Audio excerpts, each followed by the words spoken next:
All right, Chapter 3. How to Recognize a Witch. That evening, after my grandmother had given me my bath, she took me once again into the living room for another story.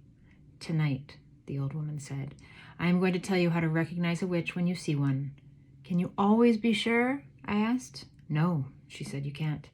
And that's the trouble. But you can make a pretty good guess. She was dropping cigar ash all over her lap, and I hoped she wasn't going to catch on fire before she told me how to recognize a witch. In the first place, she said, a real witch is certain always to be wearing gloves when you meet her. Surely not always, I said. What about in the summer when it's hot? Even in the summer, my grandmother said. She has to. Do you want to know why? Why, I said. Because she doesn't have any fingernails. Instead of fingernails, she has thin, curvy claws, like a cat. She wears the gloves to hide them. Mind you, lots of very respectable women wear gloves, especially in winter, so this doesn't help you very much. Mama used to wear gloves, I said. Not in the house, my grandmother said. Witches wear gloves even in the house. They only take them off when they go to bed. How do you know all this, Grandmama? Don't interrupt, she said. Just take it all in. The second thing to remember is that a real witch is always bald. Bald? I said. Bald as a boiled egg, my grandmother said. I was shocked. There was something indecent about a bald woman. It's a cultural stereotype. Why are they bald, Grandmama? Don't ask me why, she snapped. But you can take it from me that not a single hair grows on a witch's head. How horrid, disgusting, my grandmother said. If she's bald, she'll be easy to spot, I said. Not at all, my grandmother said. A real witch always wears a wig to hide her baldness. She wears a first-class wig, and it is almost impossible to tell a really first-class wig from ordinary hair unless you give it a pull to see if it comes off. Then that's what I'll have to do, I said. Don't be foolish, my grandmother said. You can't go round pulling at the hair of every lady you meet, even if she is wearing gloves. Just you try it and see what happens. And here I remember when I pulled my hair in class and everybody laughed to prove I wasn't a witch. And then I think Madeline came over and she asked if she could try, and she did. And then I said, that's good. And she said, that's good. And she verified I was not a witch. Back to the story. So that doesn't help much either, I said. None of these things is good on its own, my grandmother said. It's only when you put them all together that they begin to make a little sense. Mind you, my grandmother went on, these wigs do cause a very serious problem for witches. What problem, Grandmama? They make the scalp itch most terribly, she said.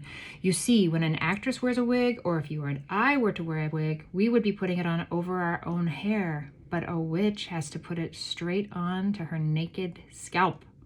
And the underneath of a wig is always very rough and scratchy. It sets up a frightful itch on the bald skin. It causes nasty sores on the head. Wig rash, the witches call it, and it doesn't half itch. What other things must I look for to recognize a witch, I asked. Look for the nose holes, my grandmother said. Witches have slightly larger nose holes than ordinary people.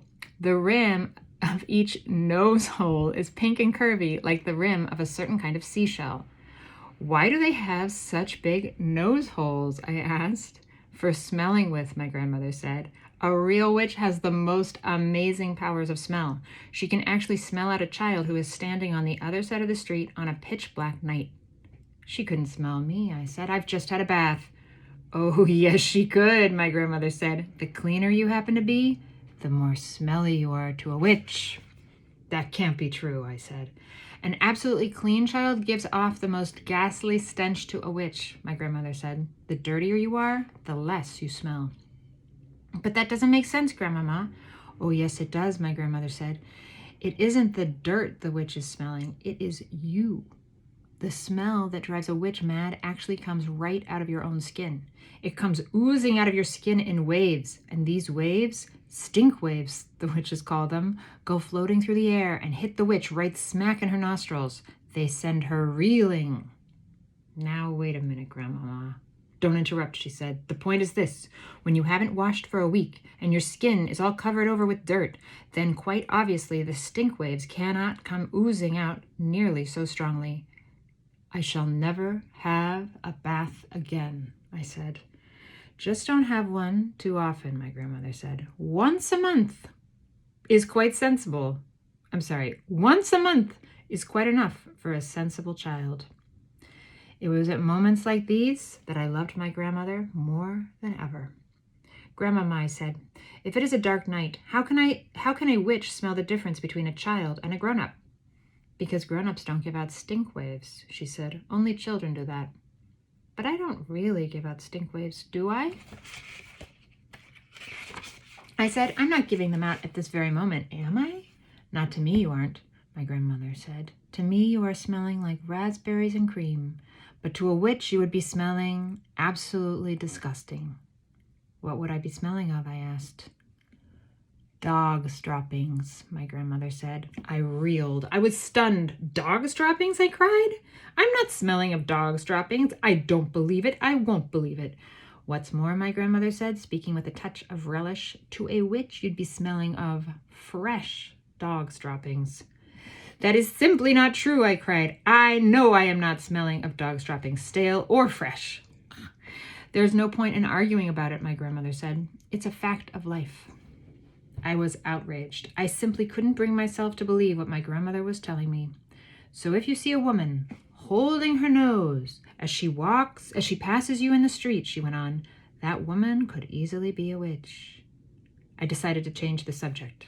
Tell me what else to look for in a witch, I said. The eyes, my grandmother said. Look carefully at the eyes. Because the eyes of a real witch are different from yours and mine. Look in the middle of each eye where there is normally a little black dot. If she is a witch, the black dot will keep changing color, and you will see fire, and you will see ice dancing right in the very center of the colored dot. It will send shivers running all over your skin. My grandmother leant back in her chair and sucked away contentedly at her foul black cigar. I squatted on the floor, staring up at her, fascinated. She was not smiling. She looked deadly serious.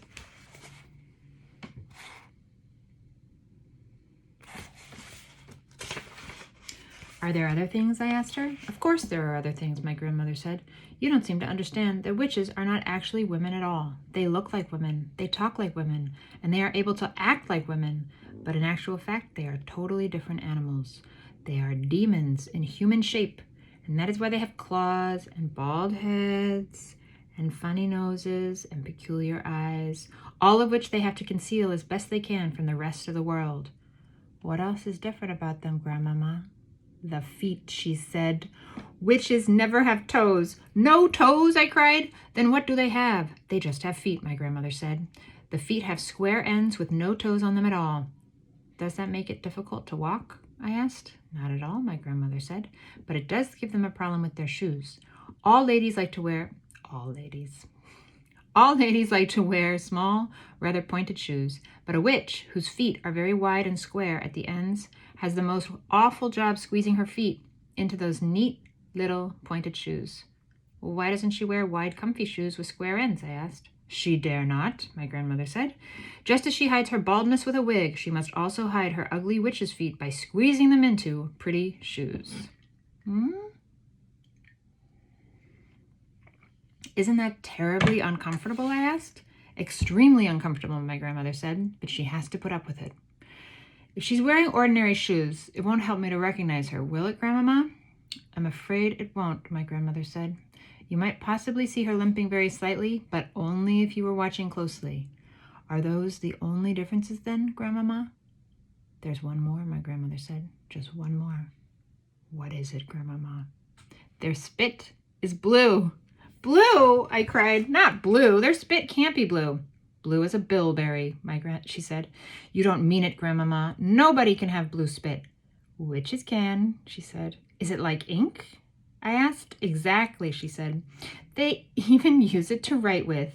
They have those old-fashioned pens that have nibs, and they simply lick the nib. Can you notice the blue spit, Grandmama? If a witch was talking to me, would I be able to notice it? Only if you looked very carefully, my grandmother said. Here's a picture of this witch in the nib and the pen. If you looked very carefully, you would probably see a slight bluish tinge on her teeth, but it doesn't show much. It would if she spat, I said. Witches never spit, my grandmother said. They daren't. I couldn't believe my grandmother would be lying to me. She went to church every morning of the week, and she said grace before every meal, and somebody who did that would never tell lies. I was beginning to believe every word she spoke. So there you are, my grandmother said. That's about all I can tell you. None of it is very helpful. You can still never be absolutely sure whether a woman is a witch or not just by looking at her.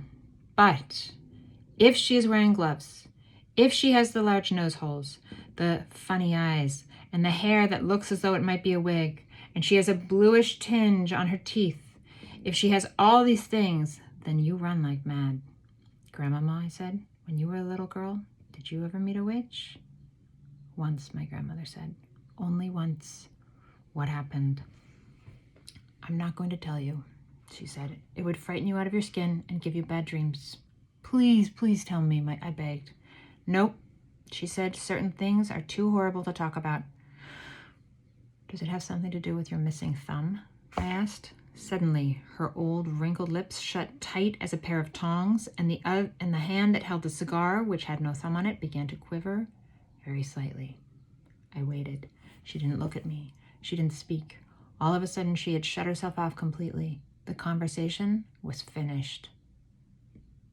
Good night, Grandmama, I said, rising from the floor and kissing her on the cheek. She didn't move. I crept out of the room and went to my bedroom. That's the end of the chapter. See you again soon.